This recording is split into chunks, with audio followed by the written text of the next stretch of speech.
Yeah, I can see it. It is snowy. Okay, yeah, now it's like I got live now, I think. Well, there's no option for you to go outside. Brr.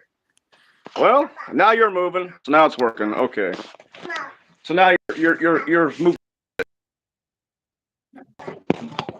Okay, I think it's working now. Just took a little while. What's it? What's that? So it's a live stream chat. Shows mom. Shows mom.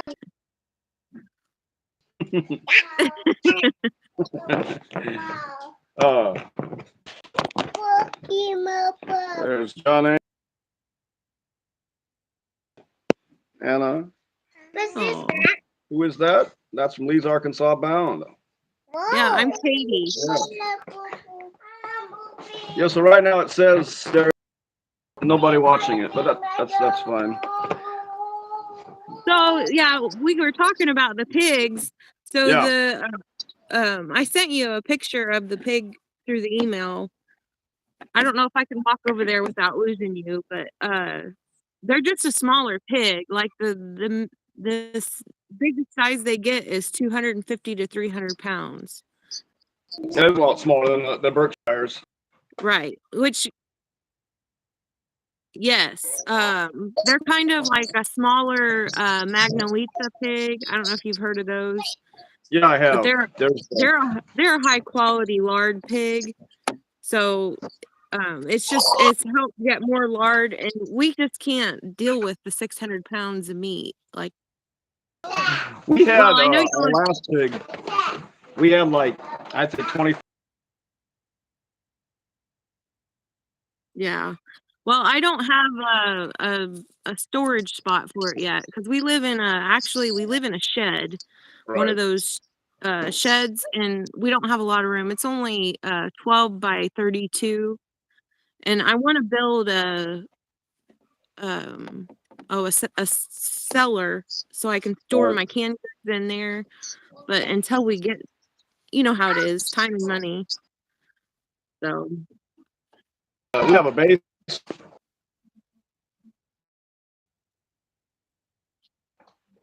And that's what we still. Yeah, it's hard to dig a basement here because it's all rocky and sand.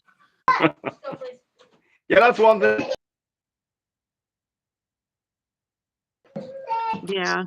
There's not a lot of Amish here either, because we're from Indiana and we're used to having all the Amish and Right. Mennonites, and there's not hardly any here. I mean, you can up northern Arkansas there is, and I'm assuming that it's just because the land is so rough. So yeah. No, the Amish tend to gravitate to the better farmland areas, or cheap farmland areas. Right, and there's no farmland here. They're moving into here because the land is cheaper. What is your acreage going for?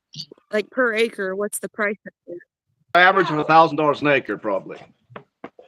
See, we were before the COVID hit, it was $800 an acre here. But now it's up to $2,500 an acre. A big jump. Yeah. Well, a lot of people are trying to get out of the cities and move here, and right. So well, that makes it hard for small farmers who want to buy land because then the prices are so high. Right, and all the land here is timber. Like there's no farmland. You have more pasture area, but that no, we're down in a valley. We're actually in the foothills of the Ouachita Mountain. Okay, so I grew up part of my life in Salem, Missouri. And that's on the Ozark Plateau. Hey, excuse me, please. The plateau had some pretty good bottomland for farming. Right. So, like the Ozarks are above us, and then it's the Ouachita, and then we're just at the foothills. Like we're 15 minutes away from the Ouachita Mountains. Mm-hmm. So they would call it the foothills. My wife was born in Arkansas. Oh, really? And she grew up in southern Missouri. And as a boy, we had lived down there. I mean, it's nice growing weather usually. Yeah. Compared to up here, it's a But lot you longer. have it is a longer season, but the soil is poor, so you need to build raised beds, and we're on limited water right now, so that's another challenge of growing food is not being able to water. Like last growing season, we had a drought, and I tried pulling water out of the well to water, but I just couldn't get enough out. I mean, Now, do you have a pretty good well? it's 120 feet deep, and we have water at 20 feet. It doesn't run out. So, The well stays good. yeah, kind of. Have you In ever the tried a windmill? No, because we I are down in Oh, you're down down- in the valley. Oh boy, yeah. I So used what to we're Belize. I used to pump my water with a windmill. yeah. It was made from an old truck. Took the axle and just put pedals on it and a fan or a tail, and it worked pretty good. But I got a lot of. Right. Well, it could be blowing really hard up at the top of the trees. You can see the top of the trees moving, and you won't feel a puff of air down here. But so our system that we're wanting to put in is a rainwater system, and I've got the tanks already. They're two 2,500 gallon tanks, so it'd be 5,000 gallons of tank of altogether. And we're trying to get a barn built, and the rainwater system would go into that. Yeah, and that's on top of because we have a hill, so we put the rainwater system on top of the hill, and then it will flow. It'll all be gravity fed. Right. So our house is down. It's like a 8-foot drop to our house, which should be plenty of pressure. That'd be pretty good. Right. Well, we get a lot of rain in the winter. In the summer, there's no rain, but in the winter, it rains every other day. Are you familiar with Holland, Kentucky? No. Makes hydraulic ram pumps, and all you needed was a small flow and 1,000 feet. Right, but we don't have any on our property. No, we have dry creeks, which it runs when it's raining, and that's And then when it's dry, it don't run. Yeah, that's a problem. Yeah. Yeah, see, we had here last year was a wet year, so we had a lot of rain. But 2 years, the second and third season before, we had dry years, and it was.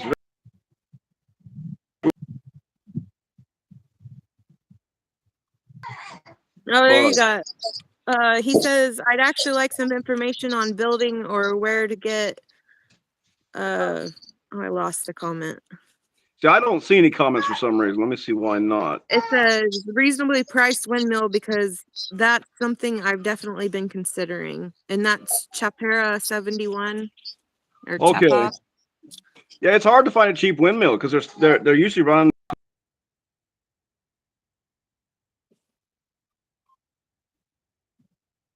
Cheap in North.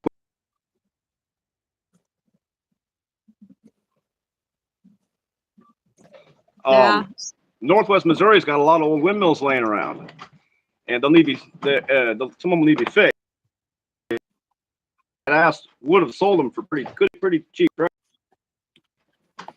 The thing is, it's a long way to go haul them. Plus, you got to take them down, and that takes more than one person. Right. How tall are usually our windmills? I've seen between 20 and 60 feet. They vary, a lot of them. It just depends on how high they built the tower. Now, the one I used to have, it was made from an old truck. Like I said, a truck differential and an axle. And I put the axle at the top and differential at the bottom. And it ran on a centrifugal force. It would spin, and then it would run the pipe to turn around and go to differential. I had a pulley on that to pump my pump. And that was a cheap windmill. You could also, I've seen where you can hook those up to electric motor and make a generator as well. Yeah, you can. generate electricity. It had a lot of torque and not a lot of speed, so it would work good for something like a pump. A lot of pumps they can run on a low torque. I mean, a high torque but low speed. Where a But generator, not necessarily an electric motor. some of the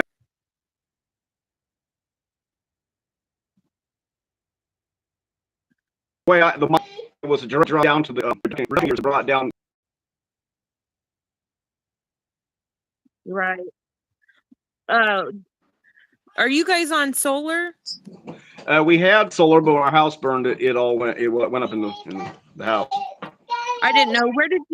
Where did you get your solar from when you started that? From the Amish. The Amish run solar.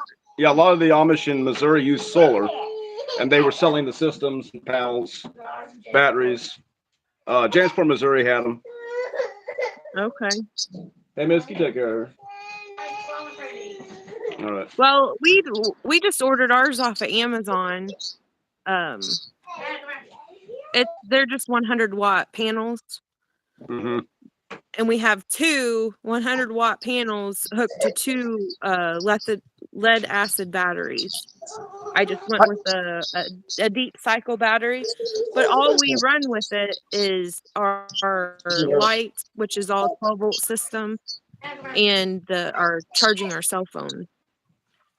Yes, we did lights, cell phone charger, and battery chargers. But the thing was, up here, we've got so much on Corliss Drive. We've got so many clouds in the winter. We don't get a lot of good sun.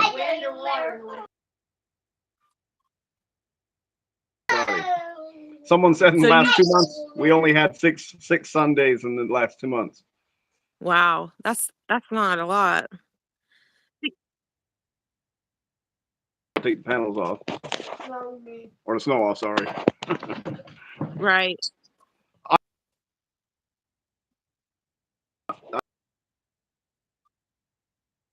Say that. Yeah. Yeah, it's still cloudy out, but we're getting sun right now a little bit. Not sure wouldn't have been enough to charge battery. Probably not. No. Oh, well, see, like if it's cloudy here for 3 days in a row, we have to charge ours with the generator. My horsepower up. I'll put the horse on, let the horse walk on that, and have a generator hooked to it. And that way I can charge batteries even when it's cloudy. That wouldn't be a bad idea. Because I have the horses and the power, so just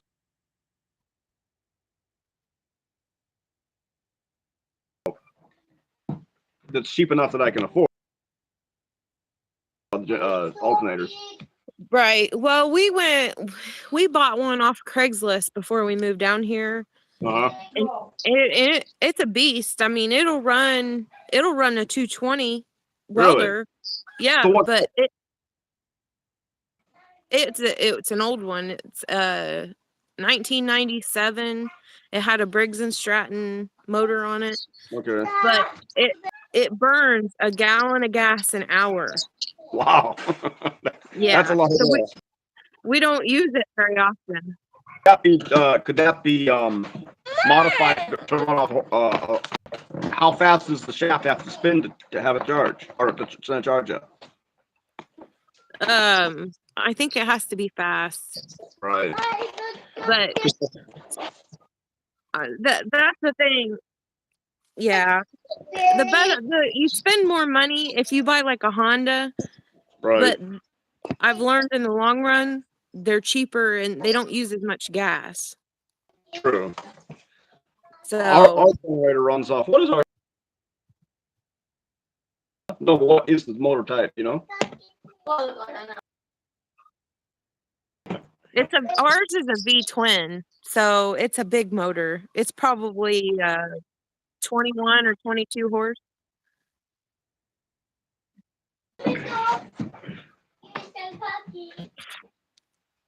But On your lights, or we're direct current. 12-volt system. We run on a 12-volt system. Well, we have camper lights. Before my husband retired, he worked in a factory that built campers. They took Mercedes vans and turned them into mini campers. And so Right. he always had a collection of like the camper lights, you know, the little 12 volt. And now they have them where they're 12 volt LED lights. So they Right. don't burn very much. Like they maybe take a half an amp to run. We were trying to use the just LED lights, but I've noticed lately a lot of the lights they're made so cheaply. I don't know what happened because I remember in the early '90s when LEDs first come out, you could get a really decent flashlight. But now the flashlights are just so they've all got they've got chips in them and they malfunction a lot of times. Have you Yeah. had that problem? Yeah. What time? Well, I don't have a lot of flashlights, but I've seen that problem before. Yeah, we have a lot of problem with that because I wish I could get a little mag light. Like I used to be able to buy mag lights once with the Amish, and those lights were tough. Hey, not so loud, please. David. Sapara 71 says we get lots of wind and sun.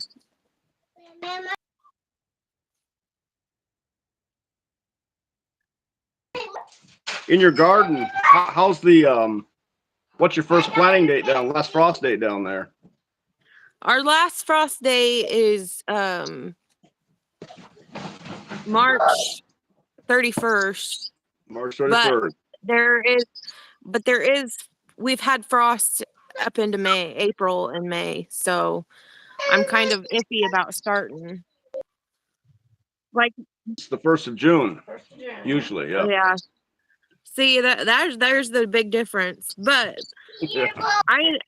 it gets so hot I can't grow a lot of things in July and August. So it's basically like having two growing seasons. You start in the spring and you grow up until June, and then you stop, and then in August you start back over. All right, so you got basically you got a long. Yeah.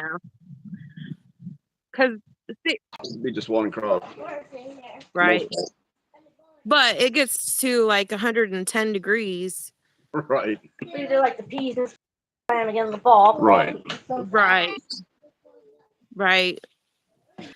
I think up here potatoes did really good last year. We got 55 5-gallon buckets potatoes. That is good. We had good kale and cabbage, beets, carrots. Cool weather crops. Yeah, they do good up here. Yeah, the cool weather crops don't do well down here. But I overwintered kale, and I really didn't do anything to it. Well, so it overwinters we got a really hard freeze and it killed it, but it's growing back, so that's a good thing. I'm trying to save over cabbage for seed for next year. I've been doing it seems like I've always had to either rot out on me or freeze. And this year, I think it's making it so far. I'm in February now, so still alive. Because you gotta let cabbage go 2 years before it goes to seed. Right. And you probably don't have a problem down there with beets and carrots, do you? Well, our soil is so rocky, it's hard to get they're all little carrots. All those short ones. Yeah.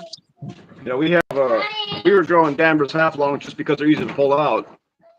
Shorter carrots. But I'd say last year I got a pretty good cup of carrot seed from the plants I had. I mean, my goal is to raise all my own seed. Right. We've only been here. This is our start of our third year, and we've had to build soil the whole time we've been here. A lot of soil building. Yeah. Well, watermelons grow great. They love the hot sand. Right. They grow really good, but you can't eat watermelon all year. We've had the last 2 years, all our watermelons have failed, and it's mostly because of the leather jackets. They really go after cucumbers, cantaloupes, squash, off, and then plants just don't do good. Yeah. Well, yes, and our soil is clay for the most part, except a few areas, and those worms, they really go for the clay, or the plants in the clay. Like I planted tobacco, and I had a row of tobacco that ran down from the sand into the clay. Plants got towards the clay, they got shorter and shorter and shorter. We did my tobacco crop did really good up here. Well, that's good. Did you add nitrogen to the soil? Before, and the ones I had, and they went and got a little yellow, but the ones out did really good. That's good. And I had that. Go ahead. Oh, I had plants that actually stayed green into the snow. It was snowy and they were harder than I thought it was. Yeah, I wouldn't think it would be. I know, it was in Kentucky and in the southern states. Yeah, I know that. Like this was a sprout I picked off just before the frost hit. But I'd say burley had done best. I mean, the leaves of burley were better. They dried out better. It wasn't so thick. You get the thinner leaves dried better. That's good. Well, I've started fish compost. Have you ever done that? No, I haven't. How's that work?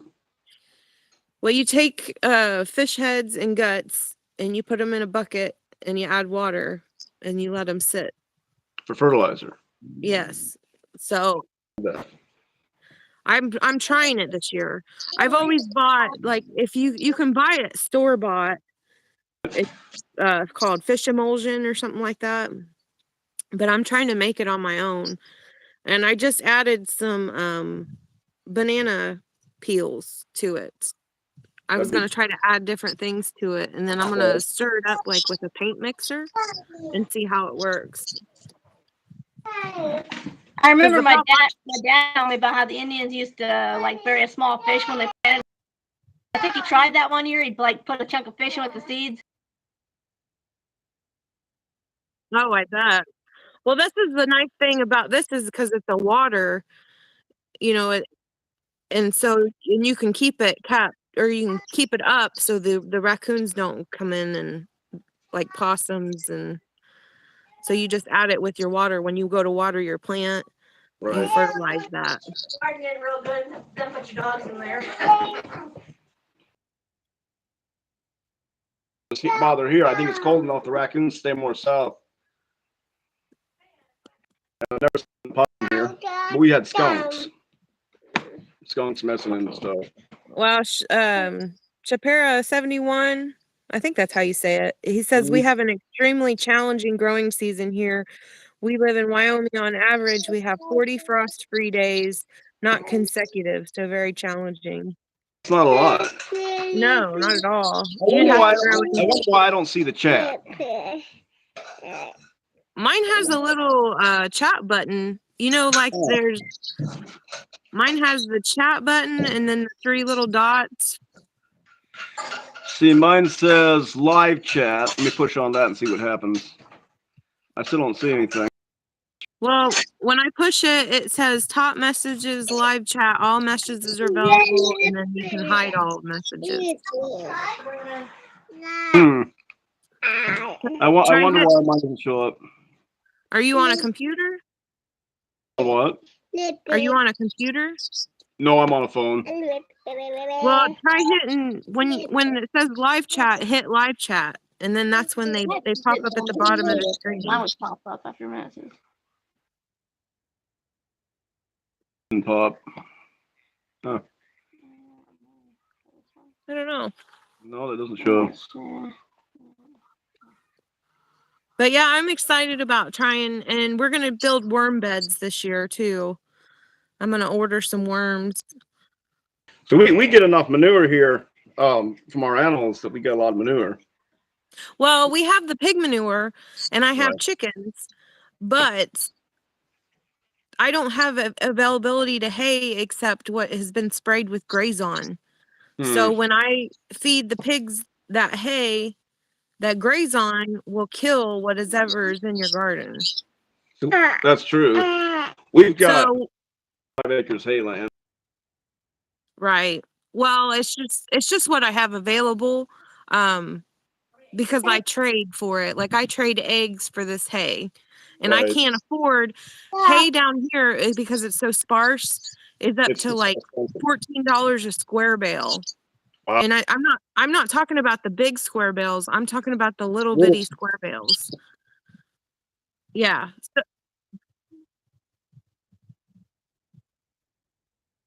Pounds. Right.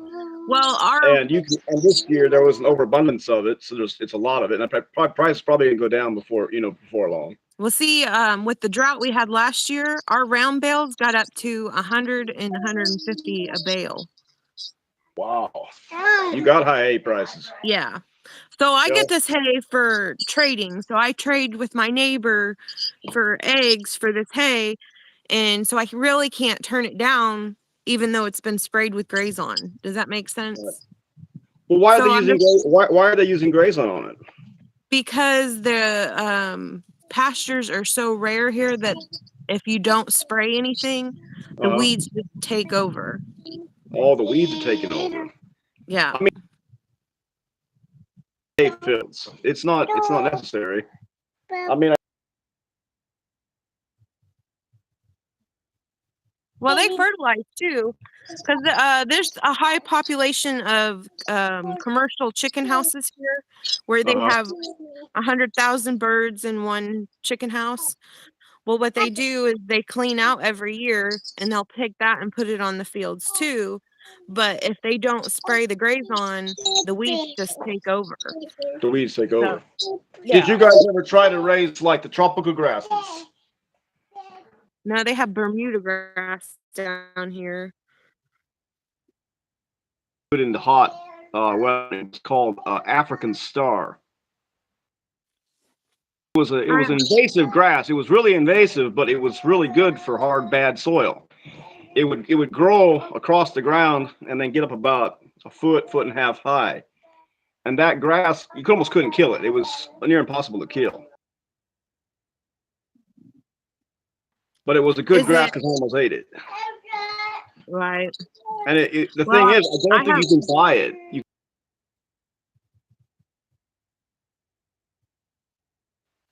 Because it's invasive too.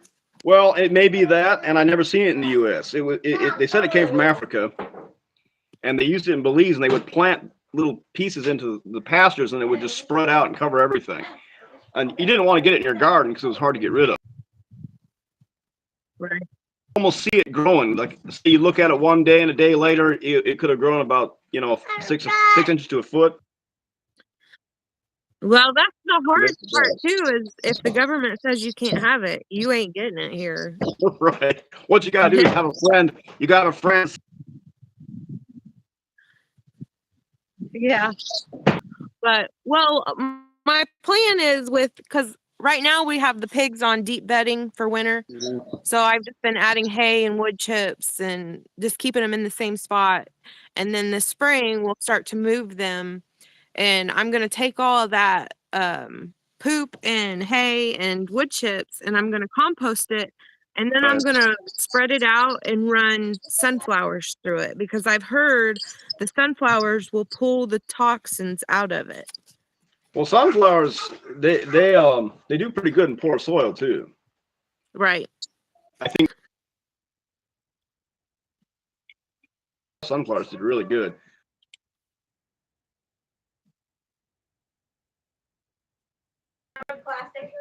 Oh, plastic bags around them, and the condensation got up and ruined the seed.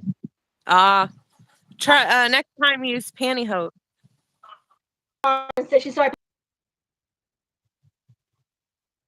yeah, it got all wet and condensated.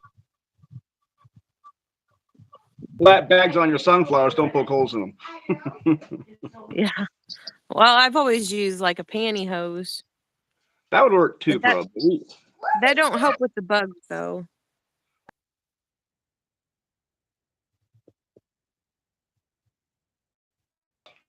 Just eating them up. Yeah.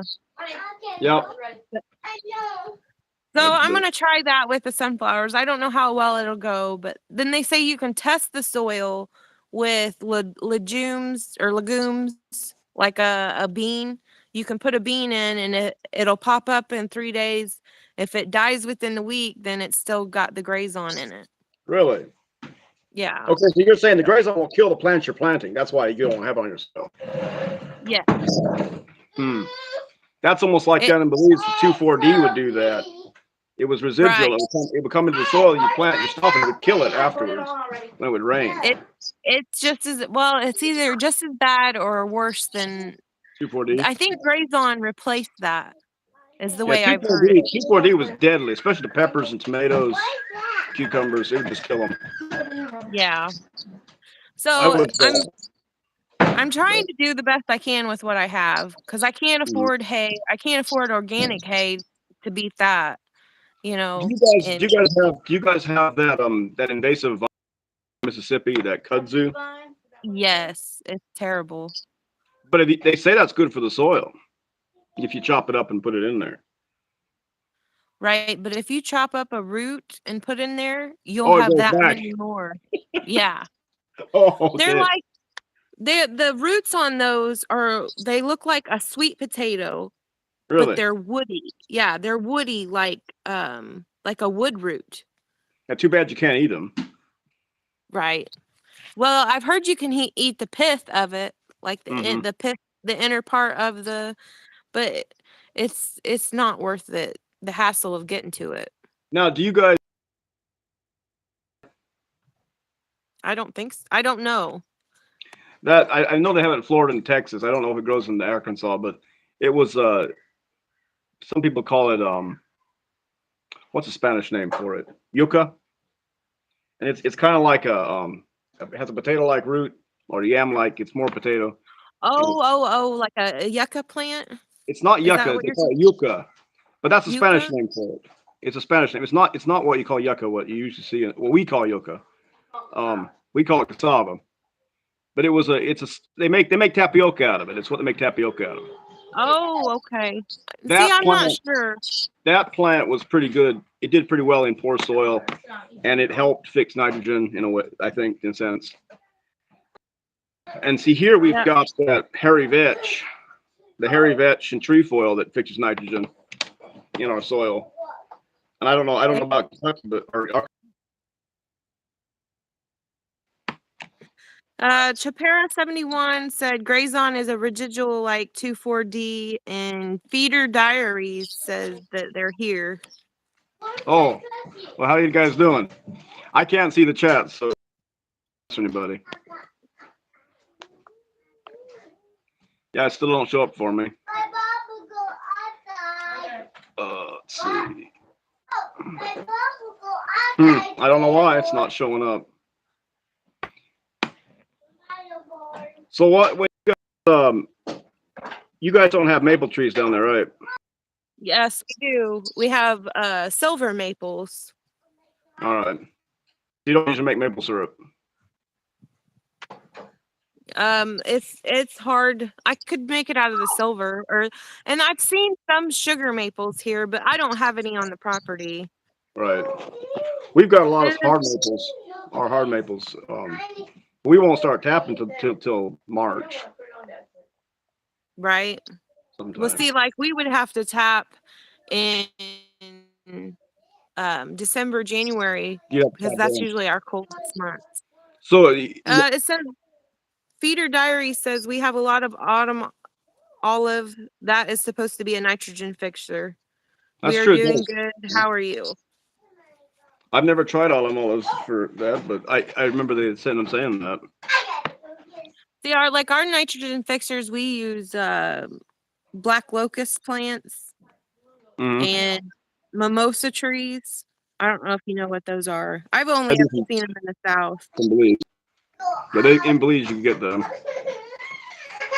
Well, it's ready, so I've got.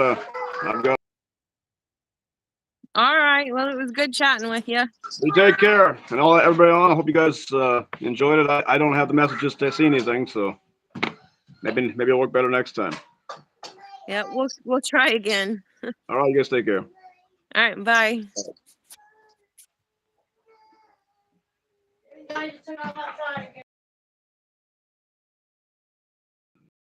See.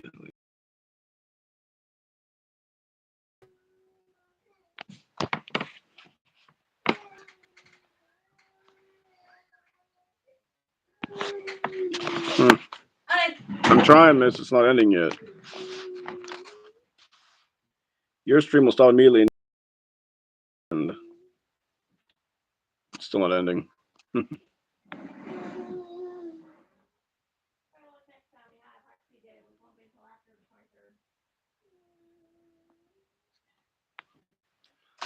So why does my chat not?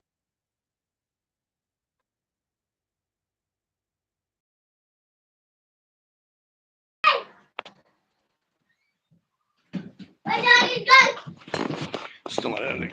My dog's ready. My dog.